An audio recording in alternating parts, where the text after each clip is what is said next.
पवित्र श्रीमद् भागवत गीता, पवित्र चारों वेद, पवित्र कुरान शरीफ, पवित्र बाइबल, पवित्र गुरु ग्रंथ साहिब, पवित्र कबीर साहिब की वाणी में छुपे हुए गूढ़ रहस्य अर्थात तत्व को जानने के लिए कृपया अवश्य सुनिए जगत गुरु तत्वदर्शी संत रामपाल जी महाराज के मंगल प्रवचन। शिव जी की जहां उपमा चल रही हो और वहां लिखा जावे उमा स्वामी, तो अंडरस्टूड होता है कि शिव जी की तरफ से ये महिमा शिव जी की गाई जा रही है। शिव जी यानी उमा का पति उमा स्वामी, तो राधा का पति राधा स्वामी यानी शिवदयाल। शिवदयाल इनका सार शब्द है, शिवदयाल राधा स्वामी वाले का। अब देखना, ये है जीवन चरित्र परम संत बाबा जयमल सिंह जी, ये कृपाल सिंह लिखने वाले इसके। अब यहाँ देखना, जीवन चरित्र परम संत बाबा जयमल सिंह जी महाराज, कृपाल सिंह इसके राइटर हैं। और ये कहाँ से छपा है? प्रकाशक Sawan Kirpal publications, spiritual society, 2 canal road, Vijaynagar, Delhi से। मुद्रक है प्रिंसेट Printex 1/7442 east Gorakh park, Sadra, Delhi से। और ये है वो परम धनी शिवदयाल जी। स्वामी शिवदयाल जी महाराज सन 1818 से सन 1878 तक, यानी केवल 60 वर्ष ही इसमें रहे संसार में। अब देखो, और ये हैं संत कृपाल सिंह, जिनको गद्दी मिली नहीं, ये यहाँ आकर दिल्ली में चिमटा गाड़ दिया। इस कृपाल सिंह जी ने लिखे, लेखक ने नाम का अमृत रस पान किया। इसके 56 पृष्ठ पर आते हैं। ये देखो, ये जीवन चरित्र है बाबा जयमल सिंह जी वाला, पृष्ठ नंबर 56।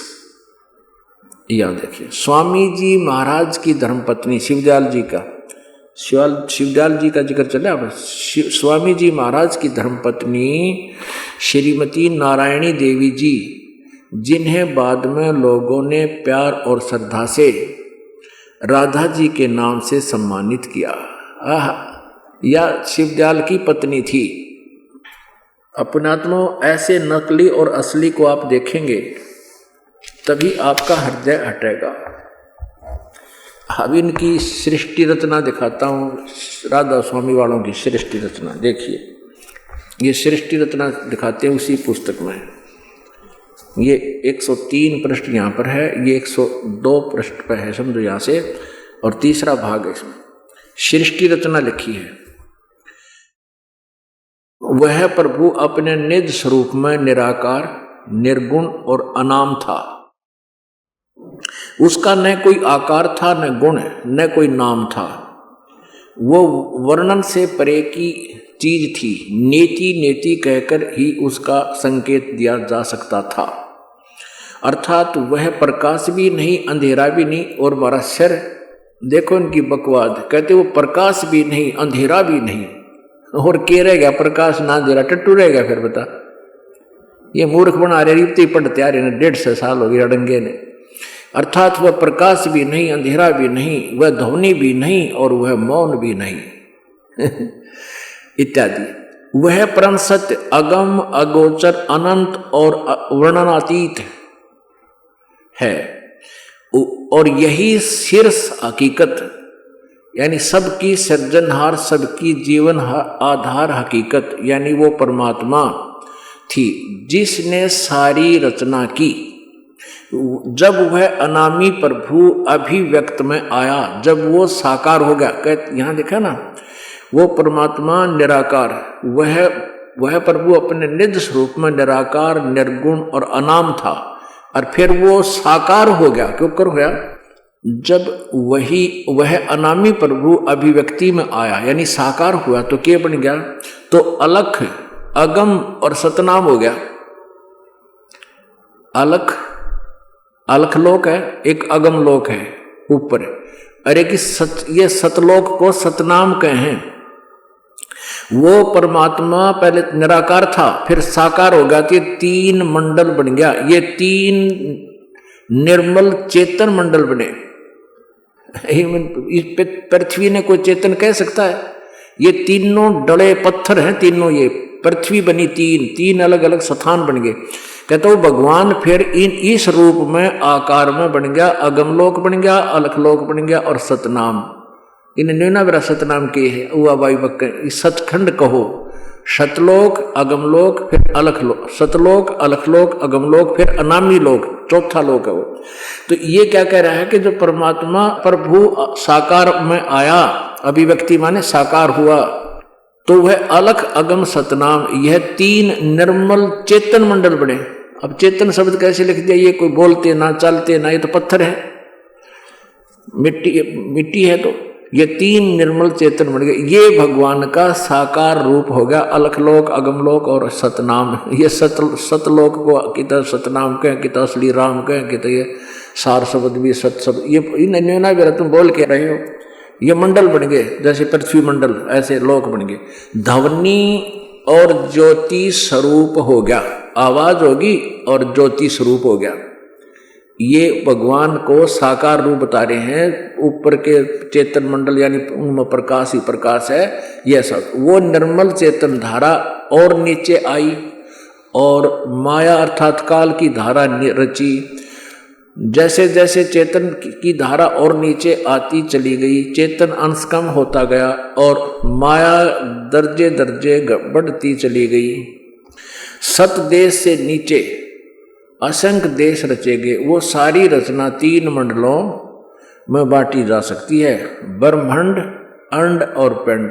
देंगे कति नालायक आदमी है, ब्रह्मांड अंड और पिंड को न्यारे न्यारे बता रहे। कहती है ब्रह्मांड अंड और पिंड ये तीन न्यारे न्यारे बन गए। अपने आत्मा ऐसे उआ बाई के ज्ञान से करोड़ों जीवों को मूर्ख बना दिया इन्होंने।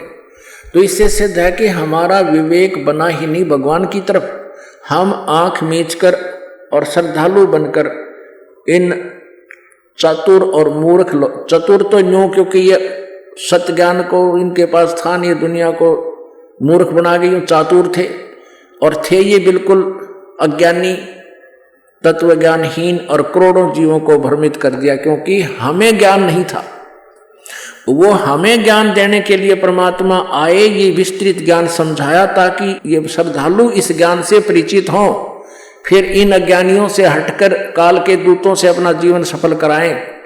तो पुण्यात्मा वो समय आ गया है, इन नकलियों को छोड़ो और इस दास के पास आओ, अपना कल्याण कराओ। बोलो सतगुरुदेव।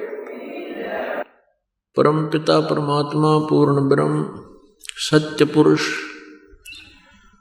सर्व सृष्टि रचनहार,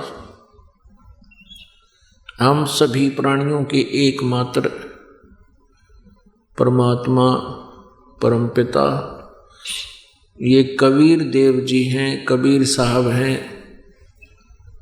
जो बनारस में भारतवर्ष की पवित्र नगरी काशी के अंदर 120 वर्ष तक एक जनसाधारण की लीला करके तत्व ज्ञान का प्रचार करके अपनी जानकारी अपना भेद आप ही बता के वो परमात्मा सह शरीर चले गए। सह शरीर आए थे, सह शरीर चले गए। हम सभी आत्माएं काल के जाल में यहाँ बंद हैं, काल की कैद में हम बंद हैं। इस काल भगवान ने हमें विवश करके रोका हुआ है। पुण्यात्माओं, आपका सौभाग्य है कि आपका जन्म इस बिचली पीढ़ी के समय में मनुष्य शरीर है। आपका जन्म मानव का है और दूसरे आप और अत्यधिक पुण्यात्मा हैं कि आपको परमात्मा का ये ज्ञान सुनने को मिला और ये मोक्ष मार्ग प्राप्त हुआ। धन है आपके माता पिता जिनसे जन्म हुआ। पुण्यात्मा परमात्मा कहते हैं लखबर सूरा जूझ ही लख पर सावत दे, लख पर यति जहान में, तब सतगुरु शरणा ले। इस परमेश्वर की शरण प्राप्ति उन पुण्यात्माओं को होती है। लख बर सूरा जूझ ही, लाखों बार जो सूरवीर रहे हों। सूरवीर की क्या खासियत होती है कि वो अत्याचार अन्याय सहन नहीं करता, दूसरों को कभी दुखी नहीं करता। वो अन्याय को मिटाने के लिए अपने शरीर के टुकड़े टुकड़े करा देता है, उल्टे कदम नहीं रखता। लख बर सावत दे, लाखों बार बहुत ही अच्छे पुण्यकर्मी प्राणी का जन्म आपका हुआ हो। सावत दे का अर्थ होता है जिस व्यक्ति के हाथ घुटनों से नीचे तक चले जाते हैं, उस व्यक्ति को सावंत शरीर वाला व्यक्ति कहा जाता था। वो संसार में एकाध ही हुआ करते थे, अब तो शायद ही कोई हो। तो वो बहुत नेक आत्मा होते थे, बहुत पुण्यकर्मी प्राणी ऐसे शरीर युक्त होते हैं। फिर कहते हैं लख पर यति जहान में। यति जैसे हनुमान जैसे यति, हनुमान जी ने अपना सारा जीवन परमार्थ में लगा दिया।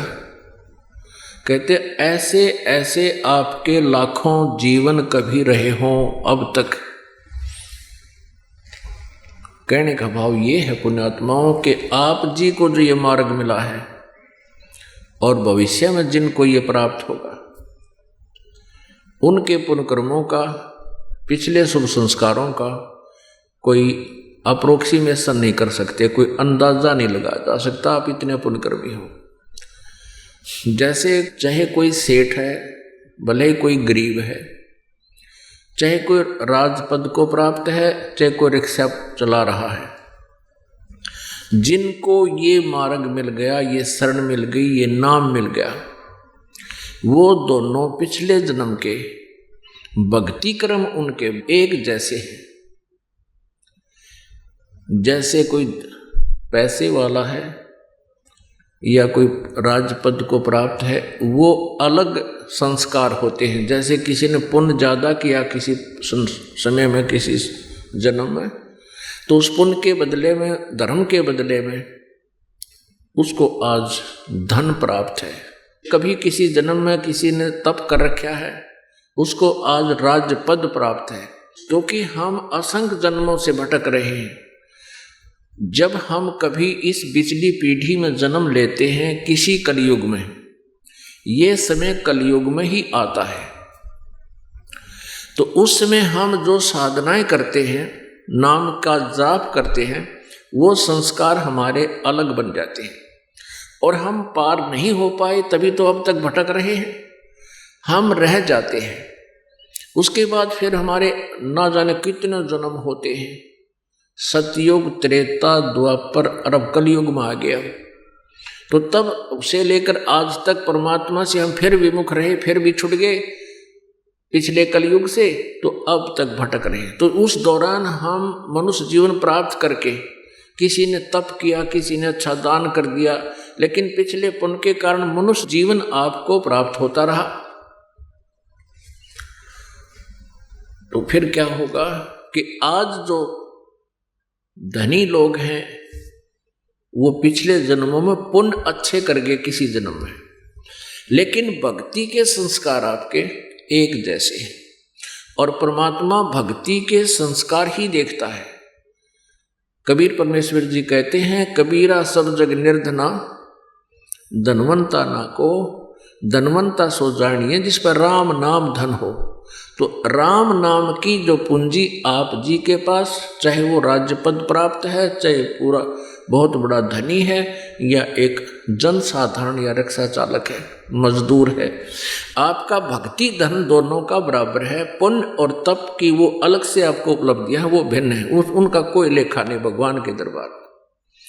तो कहने का भाव यह है कि वो सेठ भी, धनी व्यक्ति भी और राजपद प्राप्त व्यक्ति भी और एक गरीब व्यक्ति भी परमात्मा के दरबार जिसको प्राप्त हुआ, ये शरण प्राप्त हुई, ये नाम मिला सच्चा सतनाम, तो दोनों के भक्ति कर्म बराबर है।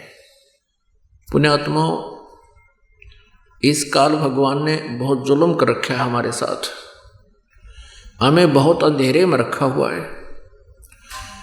आज तक हमें अपने घर की जानकारी इसने नहीं होने दी।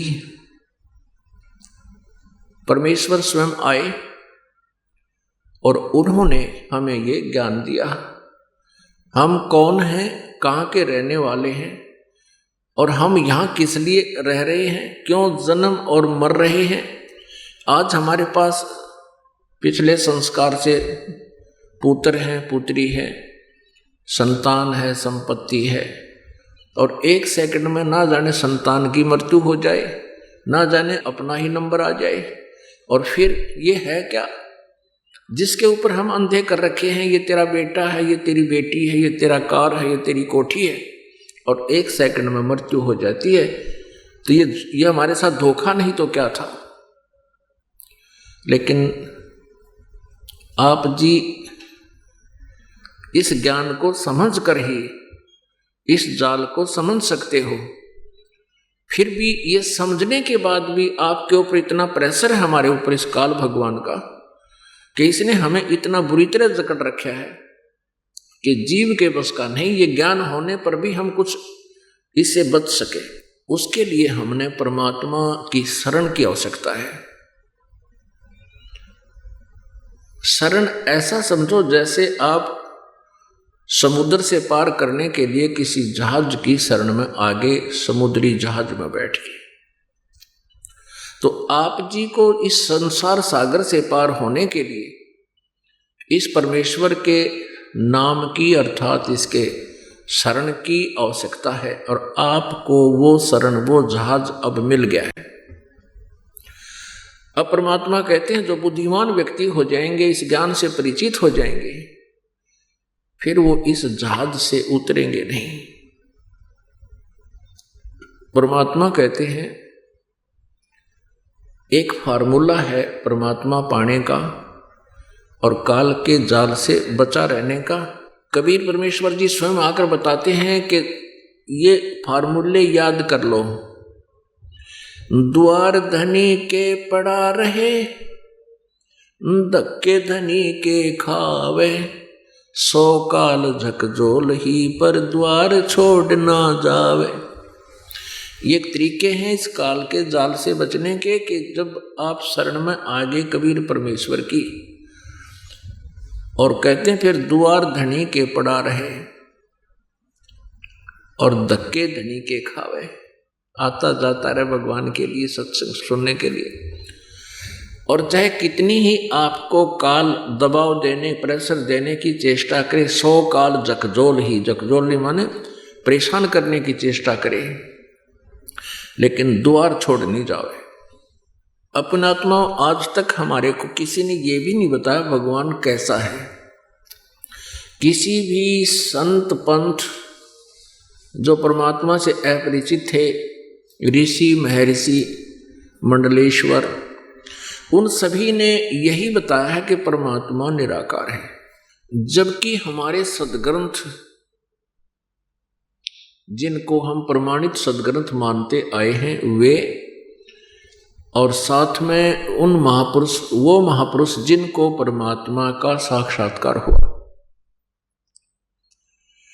उन्होंने परमात्मा को मनुष्य सदृश बताया है। देखो, हम आत्मा भी कहते हैं और साथ में परमात्मा भी कहते हैं। आत्मा तो हम जीव संज्ञा में आ गए, क्योंकि आत्मा के ऊपर ये कवर चढ़ा दिया इस काल ने,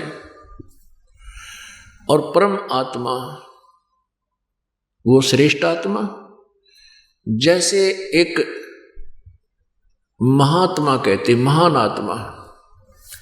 अब इसका मतलब है कि उस महात्मा, जो संत को हम महात्मा कह देते हैं, तो उस महात्मा जैसे और भी हैं, लेकिन वो उनमें एक विशेष है, अच्छी आत्मा है। तो ऐसे ही जैसे ऋषिवर बोल देते हैं, ऋषिवर यानी ऋषि श्रेष्ठ, ऋषियों में श्रेष्ठ।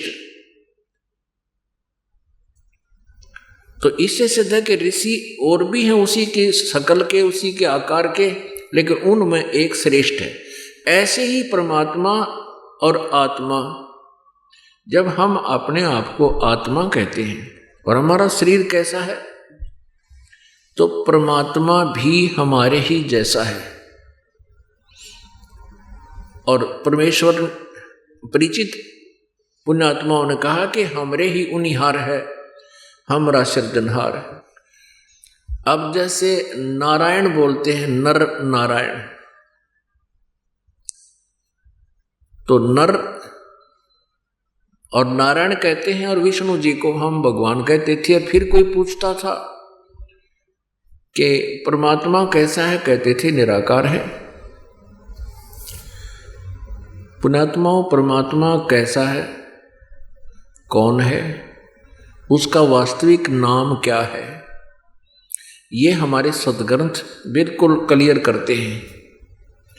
और साथ में वो महापुरुष जिनको परमात्मा प्राप्त हुआ, वो भी यही गवाही देते हैं कि परमात्मा हमारे सदृश है, मनुष्य जैसा ही है।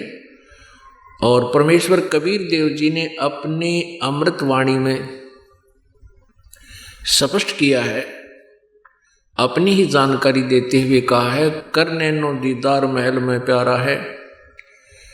उसमें लास्ट कली में स्पष्ट किया है कि परमात्मा कहते हैं करोड़ चंद्रमा और इतने ही सूर्य, इन दोनों की मिली जुली रोशनी भी पर पुरुष के रोम के समान भी नहीं है। सत्य पुरुष पूर्ण परमात्मा के सतलोक में जो साकार परमात्मा है, मनुष्य सदृश है, उसके रोम कूप के भी बराबर नहीं है। इससे सिद्ध है कि परमेश्वर मनुष्य सदृश है, साकार है, लेकिन परमात्मा इसलिए कहा गया है कि आत्मा से श्रेष्ठ है। सतलोक में हमारा जो शरीर होगा, जब यहां से हम चले जाएंगे, उसमें ये पांच तत्व का शरीर हमारे साथ नहीं रहेगा, ये तो यहां सभा कर दिया जाएगा। इसके नीचे एक सूक्ष्म शरीर है, सूक्ष्म के नीचे कारण शरीर है, कारण के नीचे कैवल्य शरीर है, एक महाकारण शरीर है। ये सभी शरीर हमारी आत्मा की बॉडी के शरीर के ऊपर इस काल ने सुनियोजित तरीके से हमारे ऊपर मंड रखे हैं। फिर ये सब शरीर हमारे नष्ट होते चले जाएंगे। लास्ट में हमारा जो ओरिजिनल शरीर है वो रह जाएगा, अंदर है वो जो का, उसमें 16 सूर्य जितना प्रकाश होगा हमारा टोटल बॉडी का। हमारा तो वहां पर हम हंस रूप में होंगे, हंस माने अच्छी आत्माएं, पक्षी जैसे नहीं होंगे, हम हंस हैं और वहां परमात्मा परमहंस है। हम आत्मा हैं, वो परमात्मा है। तो हमारा तो कुल सारे शरीर की रोशनी 16 सूर्यों के तुल्य होगी। इतना तेजों में सुंदर शरीर एक तत्व का नूरी तत्व से बना हुआ होगा, और परमात्मा का हमारे से इतना अत्यधिक तेजों में होगा कि उनके एक रोमकूप में करोड़ सूर्य मिला दे, करोड़ चंद्रमा, तो भी रोशनी उनकी मिली जुली भी फीकी रहे। तो इससे सिद्ध होगा कि वो होता है कि वो कितने समर्थ हैं, जिसने असंख्य ब्रह्मांडों को अपने वचन की शक्ति से, शब्द की शक्ति से और सबको रोका हुआ है, ठहराया हुआ है और घुमाया हुआ है। वो पूर्ण परमात्मा सत्य पुरुष है। और वही स्वयं कबीर जी नाम से, कबीर देव, कबीर जुलाहा, कबीर धानक नाम से काशी शहर, भारत की पावन धरती पर काशी शहर में एक लहर तारा नामक तालाब में विकसित कमल के फूल पर आकर के वो एक शिशु रूप धारण करके विराजमान हुए थे। और ये लीला वो प्रत्येक युग में करते हैं। तो उसी अपने नियमानुसार, अपने गुण अनुसार उस परमेश्वर ने इस कलयुग में भी वो लीला की थी। सन 1398 में ज्येष्ठ सुदी पूर्णमासी को सुबह ब्रह्म मुहूर्त में यानी सूर्य उदय होने से 1.5 घंटा लगभग पूर्व वो परमात्मा सतलोक से आए थे। कमल के फूल पर एक शिशु रूप धारण किया था बालक का। नीरू नीमा नाम के 2 ये पति पत्नी थे। ये परमात्मा को उठा ले गए, वो निसंतान थे। लीला में तरीके से परमात्मा ने वो जीवन अपना एकदम साधारण जैसा कि वो प्रत्येक युग में करते, ऐसे वो शरीर का निर्वाह किया। जब परमात्मा कबीर देव जी वो पूर्ण ब्रह्म अपने लीला करते हुए 25 दिन के हो गए थे, नवजात शिशु से 25 दिन के हो गए थे, तब तक उस परमेश्वर ने कोई आहार नहीं किया और शरीर इतना स्वस्थ था जैसे किलो दूध बच्चा डेली पीवे। तो नीरू और नीमा जो परमेश्वर को लेकर गए थे वो चिंतित हो गए कि हे परमात्मा, आपने ये खिलौना दिया वृद्ध अवस्था में, अब इसके अंदर हमारी इतनी ममता होगी, विशेषकर नीमा की जो नीरू की पत्नी थी। वो बार बार प्रार्थना करती है भगवान शिव से, क्योंकि भले ही वो मुसलमान बन गए थे नीरू और नीमा, उसी जीवन में वो पहले गौरी शंकर और सरस्वती नाम के ब्राह्मण ब्राह्मणी थे, पति पत्नी थे। शिव जी के बहुत अच्छे पुजारी थे, बहुत कथा करते थे, निस्वार्थ कथा किया करते थे और जो पैसा आ जाता था उनके पास कथा करने से, उससे अपने जीवन का निर्वाह कर रहे थे और शेष बच जाता था उसको भंडारे में लगा देते थे। वो संग्रह संचन नहीं करते थे। बहुत ही अच्छी आत्मा थी। बहुत ज़्यादा उनका बोलबाला हो गया था। हिंदू धर्म का प्रचार वो बहुत अच्छा कर रहे थे। मुसलमानों को ये बात खटक गई, अच्छा नहीं लगा। उधर से अन्य जो दूसरे ब्राह्मण थे उनको गौरी शंकर से ईर्ष्या हो गई थी कि इसकी महिमा अधिक हो रही है, जनता इसके पास ज़्यादा जाती है, हमारे पास कम आती है, तो वो बहुत ईर्ष्या करते थे। मुसलमानों को इस बात की जानकारी हुई कि अन्य ब्राह्मण इसके साथ नहीं हैं, तो उन्होंने दांव लगा करके गौरी शंकर और सरस्वती के घर पर मुसलमानों ने अपना झूठा पानी छिड़क दिया, उनके मुंह में डाल दिया। अन्य ब्राह्मणों ने उसकी मदद नहीं की, हेल्प नहीं की, बल्कि ढिंडोरा पिटवा दिया कि गौरी शंकर मुसलमान बन गया है, उसका हुक्का पानी बंद, गंगा में स्नान करना बंद, और तुरंत प्रभाव से वो इफेक्टिव कर दिया। अब श्रद्धालुओं ने वहां जाना बंद कर दिया, हिंदू धर्म के शास्त्र उससे छीन लिए गए। अब बड़ी मुसीबत में आ गए वो दोनों दंपति, पति पत्नी। नीरू का नाम रख दिया नूर अली मुसलमानों ने, और यानी गौरी शंकर का नाम रख दिया नूर अली, जिसको नीरू कहने लगे, और सरस्वती का नाम रख दिया नियामत, उसको नीमा कहने लगे। अब दोनों के सामने रोजी रोटी का संकट हो गया। उन्होंने सोचा भी हम कौन सा व्यवसाय करें जिसमें पैसा ना लगे, तो उन्होंने जुलाहे का कार्य शुरू कर दिया।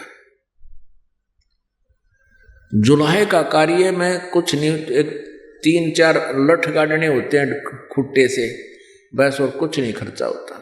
एक खड्डी सी बना देते थे खोद के, तो कपड़ा बुनने का कार्य शुरू कर दिया था।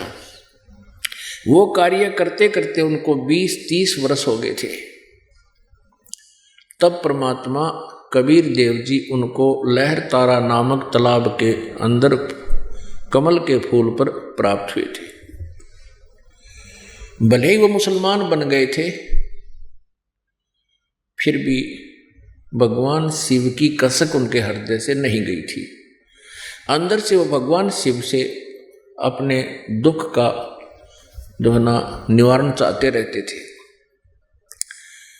इसी तरह कबीर परमेश्वर जी 25 दिन के हो गए, कुछ आहार नहीं कर रहे थे। नीमा जो मुंह बोली माता थी परमेश्वर की, वो बहुत विलाप करने लगी। हे भगवान शंकर, हे शिव जी, आपने खिलौना दिया और अब इसको वापस ले रहे हो। ना देते अलग बात थी, टाइम पास हो रहा था, अब देकर ले रहे हो, अब मेरे से जिया नहीं जाएगा। ये बच्चा यदि मृत्यु को प्राप्त हो गया तो आपकी दासी भी जीवित नहीं रहेगी। कति फाइनल फैसला कर लिया। तब परमेश्वर कबीर जी ने प्रेरणा की, भगवान शिव जी वहाँ से आए एक साधु संत का रूप बना के। नीमा बुरी तरह रो रही थी, कारण जाना उस महात्मा रूप में शिव जी ने, तो नीमा ने अपना सारा दुखड़ा रोया। तब साधु संत रूप में खड़े भी शिव जी ने कहा कि माई तेरा बेटा दिखा मुझे, कहाँ है।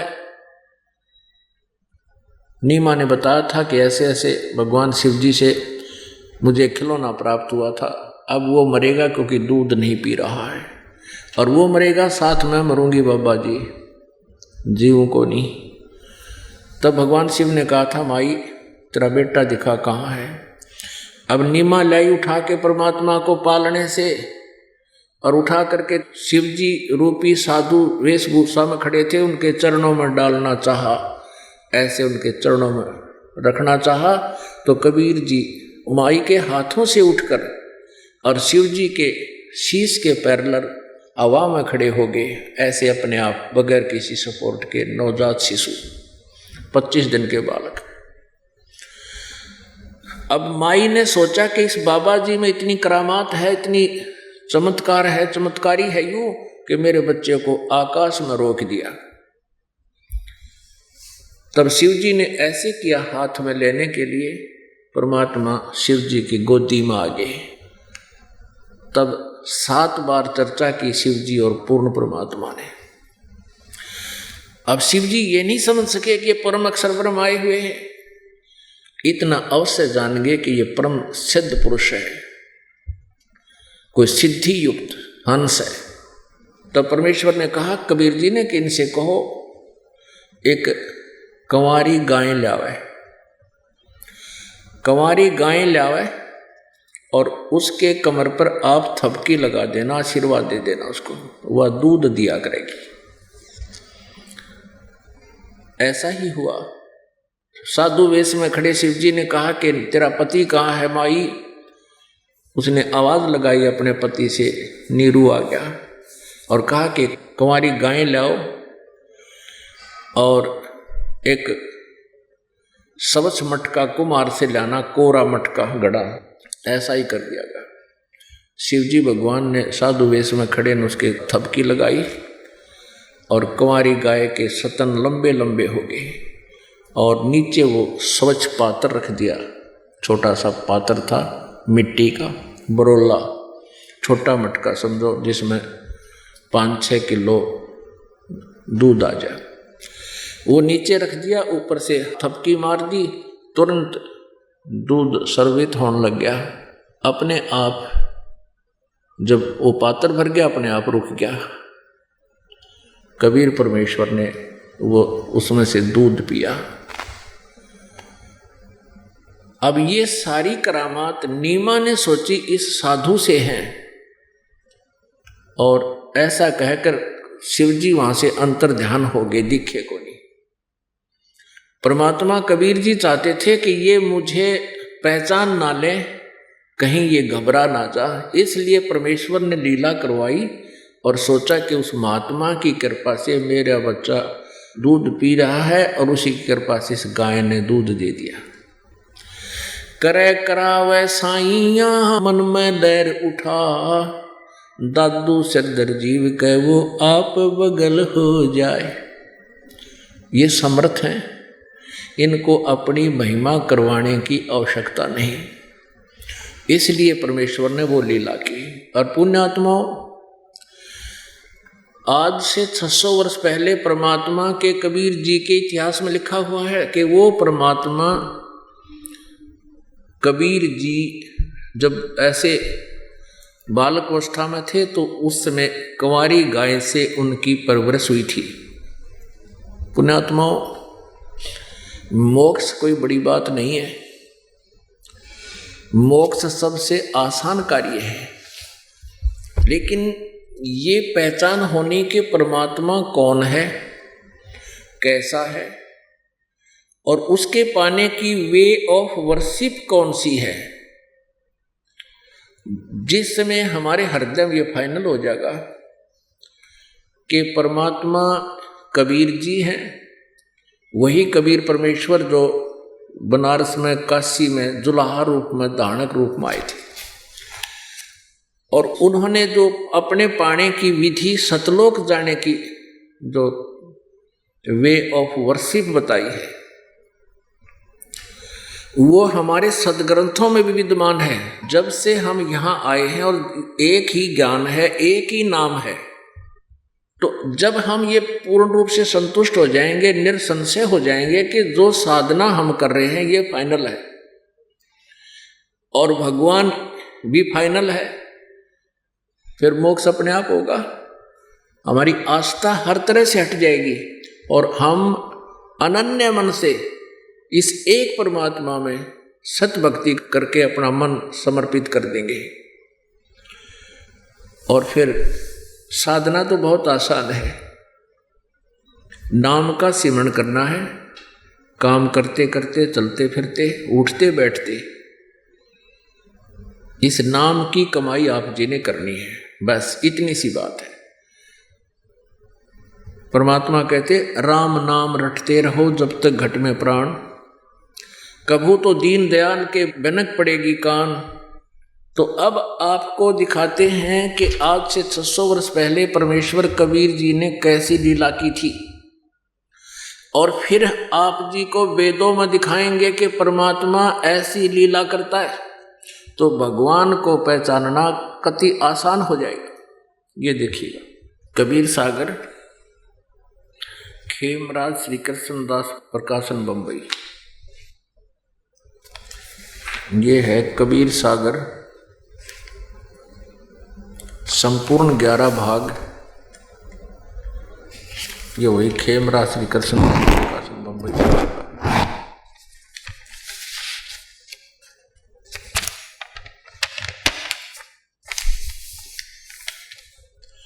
सत्य कबीर सागर, ज्ञान सागर, प्रथम खंड। कबीर पंथी भारत पथिक स्वामी युगलानंद विहारी द्वारा परिष्कृत। मुद्रक एवं प्रकाशक हैं खेमराज श्री कृष्ण दास, अध्यक्ष श्री वेंकटेश्वर प्रेस, खेमराज श्री कृष्ण दास मार्ग, मुंबई। अब ये कहाँ से प्रकाशित, ये यहाँ से प्रकाशित है। अब इसके दिखाते हैं आपको, ये है ज्ञान सागर, पृष्ठ 74 पे। अब क्या बता रहे हैं कि सुन जुल्हा मन भयो आनंदा, जिमी चकोर पायो निशि चंदा, ले सुत चले हर्ष मन कीन्या, तासों पुन अस बोल ही लीना। सुत काशी को ले चले लोग देखण ता आव, अन्न पानी बख्शे नहीं और जुल्हा शोक जनावे। तब जुल्हा मन कीन तिवाना, रामानंदों कही उत्पाना, मैं सुत पायो बड़ा गुणवंता, कारण कौन बखे नहीं संता। अब क्योंकि बच्चे को गड़बड़ हो जाता किसी प्रसिद्ध संत के पास ले जाते हैं। अब रामानंद जी के पास गया जुलाहा, उससे कारण पूछा किस कारण से बच्चा मेरा अन्न नहीं खा रहा। रामानंद ध्यान तब धारा, जुल्हा सो तब वचन उचारा, पूर्व जन्म में तुम ब्राह्मण जाति, हरि सेवा किन ही बलि बाती। कुछ तुम सेवा हर की चूका, ताते भय जुल्हो का जुलाहे का रूपा। प्रीति प्रभु गही तोरी लीना, ताते उद्धान में सुत तोहे दीना। हे प्रभु जस कीनो तस पायो, आर्त हो तो दर्शन आयो। सो कहिए उपाय गुसाई, बालक अक्षुदावंत कुछ खाई। रामानंद जी से नीरू कह रहा है कुछ ऐसी विधि बताइए, मेरा बेटा भूखा है, कुछ खा ले। रामानंद अस युक्ति विचारा, तुम सुत कोई ज्ञानी अवतारा। बछिया जाही बैल नहीं लागा, और सोले ठाडे करते ही आगा। अब क्या कहा रामानंद जी ने कि एक बछिया, गाय की बछिया, एक बछिया जाही बैल नहीं लागा, यानी कभी भी बैल ने सांड ने टच ना की हो, कंवारी, ये स्पष्ट कर दिया। सोले ठाडे ते ही आगा, उसका आगे खड़ी कर दो। दूध चले ते ही थनते, दूध ही धरो छिपाई। अक्षुदावंत जब होवे ता कह देव खवाई। जुल्हा एक बछिया ले आवा, चलो दूत कोई मरम ना पावा। अब यहाँ इन्होंने थोड़ी सी गलती कर दी, क्योंकि ये समझ नहीं सके कबीरपंथी, इन्होंने छांट काट कर दी। ये चलो दूत कोई मरम नहीं पावा, ये दूत जो था ये शिवजी आए हुए थे, उन्होंने आकर के फिर वो सारी लीला की थी। क्योंकि गरीबदास साहिब जी ने ये जो अक्षतिपूर इन्होंने गड़बड़ कर दी, उसकी पूर्ति की हुई है। 250 वर्ष पहले गरीबदास जी को परमात्मा मिले थे कबीर जी, उन्होंने फिर सही लिखा है, यही लिखा कि स्वयं शिव जी आए थे। और चलो दूत जुल्हा हरसाना, राख छिपाई काहू नहीं जाना। हमने जो अपने मतलब की बात लेनी है, जुल्हा एक बछिया ले आवा, बछिया जाही बैल नहीं लागा, यानी कंवारी। ये देखना अपने आत्मा, हमारे सदग्रंथ जो है पवित्र चारों वेद, कबीर परमेश्वर जी ने 600 वर्ष पहले कहा था अपनी प्यारी आत्मा धर्मदास जी को कि भाई वेद मेरा भेद है, पर मैं मिलूं वेदन से नाही, और जौन वेद से मैं मिलूं ये वेद जानते नाही। चारों वेद मेरी महिमा का गुणगान कर रहे हैं, मेरे ही गुणों से परिचित करवा रहे हैं, लेकिन उन वेदों में मेरे पाने की वे ऑफ वर्शिप नहीं है, मेरे पाने की पूजा की विधि नहीं है। और जो मेरे पाने की विधि है वो इन चारों वेदों में नहीं है। कहने का भाव ये है परमात्मा का कि जैसे श्रीमद् भगवत गीता अध्याय नंबर 4 के श्लोक नंबर 25 से लेकर 31 तक ये बताया गया है कि कोई तो देवताओं की पूजा करता है, कोई स्वाध्याय करता है, कोई तीक्ष्ण अहिंसावादी व्रत ही करता है, जैसे मुंह पर पट्टी बांध कर नंगे पैरा फिरना, और कोई योग अभ्यास करता है, कोई प्राण अपान की क्रिया को ही सिद्ध करने की चेष्टा करता रहता है। और ये सभी साधक अपनी अपनी साधनाओं को पाप नाशक जानते हैं, ये क्योंकि सब अपनी जो क्रिया कर रहा है उसको सही मानकर तो करता ही है। यदि उसको पता चल जाए कि ये ठीक नहीं तो तुरंत त्याग देगा वो। फिर बताया है चौथे अध्याय के 32वें श्लोक में कि उस परमेश्वर के द्वारा, परम अक्षर ब्रह्म के द्वारा, सच्चिदानंद घन ब्रह्म के द्वारा अपनी मुखारविंद से उच्चारित वाणी में ये धार्मिक यज्ञों की जानकारी, यज्ञ माने अनुष्ठानों की जानकारी बहुत विस्तार से दी गई है। वो तत्व ज्ञान है। चौथे अध्याय के 34वें श्लोक में कहा श्रीमद् भगवत गीता जी में कि उस तत्व ज्ञान को तू तत्वदर्शी संतों के पास जाकर समझ, उनको दंडवत प्रणाम करने से और निष्कपट भाव से प्रसन्न करने से वो तत्वदर्शी संत तुझे उस परमात्म तत्व की जानकारी देंगे।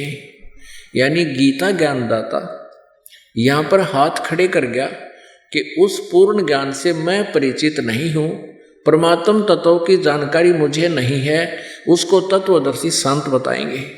अब वो तत्वदर्शी संत की पहचान क्या है वो भी बताई है 15वें अध्याय के प्रथम श्लोक में, कि ये संसार रूपी एक उल्टा लटका हुआ वृक्ष जानो, ऊपर को जड़ तो पूर्ण परमात्मा, नीचे को तीनों गुण रूपी शाखा, रजगुण ब्रह्मा, सतगुण विष्णु, तम गुण शिव जी। और अन्य जानकारी गीता ज्ञानदाता ने नहीं दी। कहते हैं जो इस उल्टे लटके हुए संसार रूपी वृक्ष के सभी पार्ट्स बता देगा, सभी विभागों की जानकारी बता देगा, सवेदवित, वो तत्वदर्शी संत है। तो परमेश्वर कबीर देव जी ने 600 वर्ष पहले आकर के इस अपने द्वारा रचे हुए सृष्टि रचना को स्वयं बताया था। अक्षर पुरुष एक पेड़ है और ये ज्योति निरंजन ब्रह्म, ये सरपुरुष जिसको काल भी कहते हैं, जो 21 ब्रह्मांड का स्वामी है, ये निरंजन भी कहते हैं, ये ज्योति निरंजन वाकी डार और तीनों देवा शाखा है, ये पात रूप संसार। तो परमेश्वर ने स्वयं 600 वर्ष पहले बताया था, वो स्वयं तत्वदर्शी संत की भूमिका कर रहे थे जब मालिक आए। तो क्या बताया है कि वेद मेरा भेद है,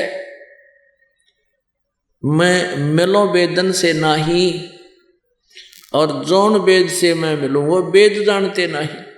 वो 5वां वेद है, वो सूक्ष्म वेद है, सच्चिदानंद घन ब्रह्म की वाणी कबीर वाणी है, जो 5वां वेद है, जिसमें परमात्मा पाने की विधि है। कहते उसको ये वेद जानते नहीं। वेद मेरा भेद है। अपनात्माओं, जो परमेश्वर लीला करता है, जो उसके गुणों में लिखा हुआ है, वो वेद बताते हैं। और वेदों को पूरा विश्व मानता है कि उसमें जो लिखा वो सही है। बात रही दूसरी कि वेदों को समझ नहीं सके, इन्होंने इनके अनुवाद, इनकी जो जानकारी उल्टी सुल्टी समाज को पेश कर दी। वो हमारा दुर्भाग्य रहा कि हमें नकली गुरु मिले। एक धर्मदास नाम के एक बहुत महान आत्मा, अच्छी आत्मा थे, पुण्य आत्मा थे, हिंदू धर्म में जन्मे थे, वैश्य कुल में उनका जन्म था, बणिए थे, बहुत रईस आदमी थे, फिर भी भगवान की चाह न्यारी थी और उसी तरफ में मथुरा पहुंच गए थे। तो परमात्मा मथुरा पहुंचे, उसके लिए उसको ज्ञान से परिचित कराया। वो ब्रह्मा विष्णु महेश शिव जी के उपासक थे, राम कृष्ण के, शंकर और विष्णु जी के, राम के। इस ज्ञान से परिचित कराने के बाद फिर उसने कहा, फिर परमात्मा को देखा सचखंड में, सतलोक में, कबीर देव जी को। फिर वापस जब आई उसकी आत्मा, जो भगवान से कहा, प्रभु परमात्मा जो आप बता रहे हैं वो सही सत्य है, क्योंकि मैं आंखों देख चुका हूं, लेकिन इससे सिद्ध है कि ये वेद और कतेब यानी वेद और पुराण, गीता आदि झूठे हैं। इससे सिद्ध है कि ये झूठे हैं, क्योंकि हम इनमें वो जानकारी है नहीं जो आप बता रहे हो। परमात्मा ने कहा, वेद कतेब झूठे नहीं भाई, और झूठे हैं जो समझे ना। ये वेद और ये गीता और पुराण गलत नहीं है, ये झूठे नहीं है। झूठे तो ये व्यक्ति जो इसको समझ नहीं सके, जिनको तुम गुरु कहते हो। फिर परमेश्वर ने उनको, कबीर जी ने कहा, अब वेद तेरा ईब समझ में आएंगे, मैंने तेरी बुद्धि ऑन कर दी, काल ने तेरी बुद्धि को ऑफ कर रखा था। अपना आत्मा आपको दिखाते हैं।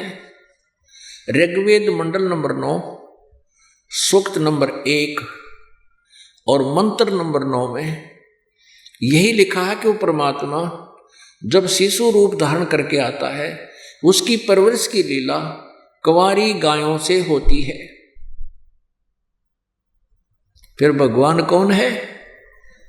जब परमात्मा की महिमा वेदों में लिखी है, और वेदों वाली लीला केवल एक ही परमेश्वर ने की है, ना श्री कृष्ण ने की, ना राम ने की, ना किसी और हजरत मोहम्मद ने की, ना ईसा जी ने की। तो फिर भगवान कौन है? 2 मिनट में समझ में आ जाएगा परमात्मा कौन है, उसका नाम क्या है। ये देखिएगा, ऋग्वेद 9-10 मंडल हैं, ये इकट्ठे ही अनुवादित हैं। यहां देखिएगा,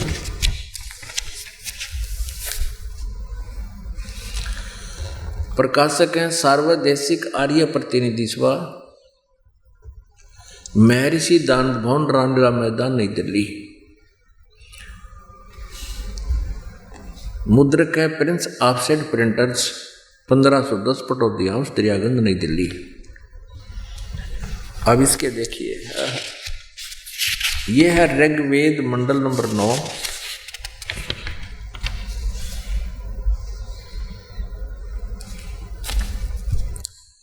ऋग्वेद मंडल 9वां और सूक्त भी एक और मंत्र भी इसका ये प्रथम है।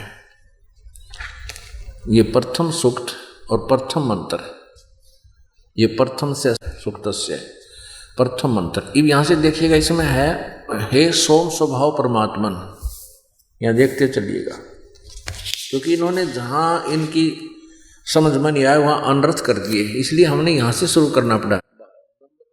ऋग्वेद मंडल नंबर 9 सूक्त नंबर 1 मंत्र 2 में हे परमात्मन, यानी परमात्मा शब्द लिखा है। 3 में भी हे परमात्मन, 4 में भी हे परमात्मन आप, और 5 में भी हे परमात्मन तुमको। अब देखना, अब ये 6 में भी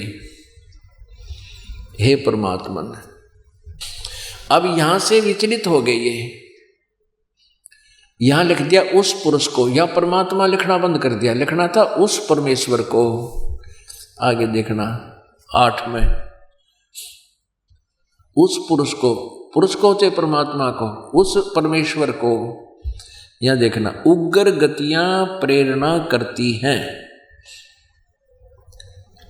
और भासमान यानी तेजों में, भासमान तेजों में शरीर को, वह पुरुष माने परमात्मा प्राप्त होता है, वह परमात्मा प्राप्त होता है। यानी एक हल्का तेज पुंज का शरीर बनाकर वो परमात्मा यहाँ प्रकट होता है। यहाँ इन्होंने परमात्मा लिखना बंद कर दिया, क्योंकि इनकी अज्ञान थ्योरी है कि भगवान निराकार है। ये आर्य समाज वालों की, दानव की, यानी सभी की है वैसे तो ये, जिसमें 3 प्रकार से दूसरों को वारण करने वाला, दूसरों का कल्याण करने वाला मधु में शरीर मिलता है। यानी उस परमात्मा का 3 सचिथि में है वो परमेश्वर। कैसे है अब देखो, एक तो ये है 9वां ऋग्वेद मंडल नंबर 9 सूक्त नंबर 1 मंत्र नंबर 9 में अभी इमम अधन्या उत सृणन्ति धेनवः शिशुम सो इंद्राय पात्वे। इनका अनुवाद, उस सोम स्वभाव वाले श्रद्धालु पुरुष को शिशुम कुमार अवस्था में ही अभी अधन्या, अधन्या माने बिना धनाई, जिसको कभी, अभी माने पूर्ण रूप से, सब प्रकार से पूर्ण रूप से बिना धनाई, यानी जिसके संग बैल नहीं लागा, अनटच्ड कंवारी गाय, इन्होंने अधन्या कर दिया। अहिंसनीय गौवे तृप्त करती है उस सोमम माने अमर परमेश्वर को, जो शिशुम जो बालक रूप धारण करके आता है, कुमार बालक अवस्था में सब प्रकार से अहिंसनीय, अभी अधन्या यानी कंवारी गौयों तृप्त करती हैं, उसकी परवरिश की लीला करती है। तो पुण्यात्माओं, परमात्मा को पहचानना हमने सबसे पहले। अब परमात्मा कैसा है और वो कौन है, ये तो आपको पता लग गया कि वो कबीर देव है, उनकी जीवनी में लिखा है, वेद उसको सेकंड कर रहे हैं। अंडरस्टूड हो गया कि ये लीला जो वेदों में लिखी है केवल कबीर साहब ने, कबीर देव जी ने की है। अब वो परमात्मा है कैसा, साकार है, मनुष्य सदृश है। पहले तो आपके उदाहरण देते हैं, एक सन 1727 में, ये तो अभी बहुत निकट की बात है, 300 वर्ष पहले है, जब आदरणीय संत गरीबदास जी 10 वर्ष के थे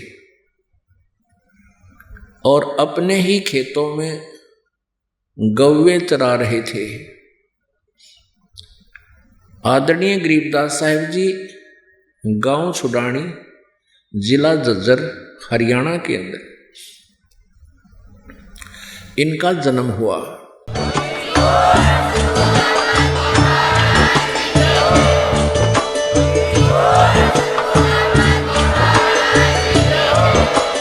आप सुन रहे थे जगत गुरु तत्वदर्शी संत रामपाल जी महाराज जी के मंगल प्रवचन। अधिक जानकारी के लिए विजिट कीजिए हमारी वेबसाइट www.jagatgururampalji.org। संत रामपाल जी महाराज जी के शुभ आशीर्वाद से पूरे विश्व भर में 500 से भी ज्यादा नाम दीक्षा केंद्र हैं, जिन पर संत रामपाल जी महाराज जी द्वारा ऑनलाइन निशुल्क नाम दीक्षा दी जा रही है। अपने नजदीकी नाम दीक्षा केंद्र का पता करने के लिए संपर्क करें 8222880541।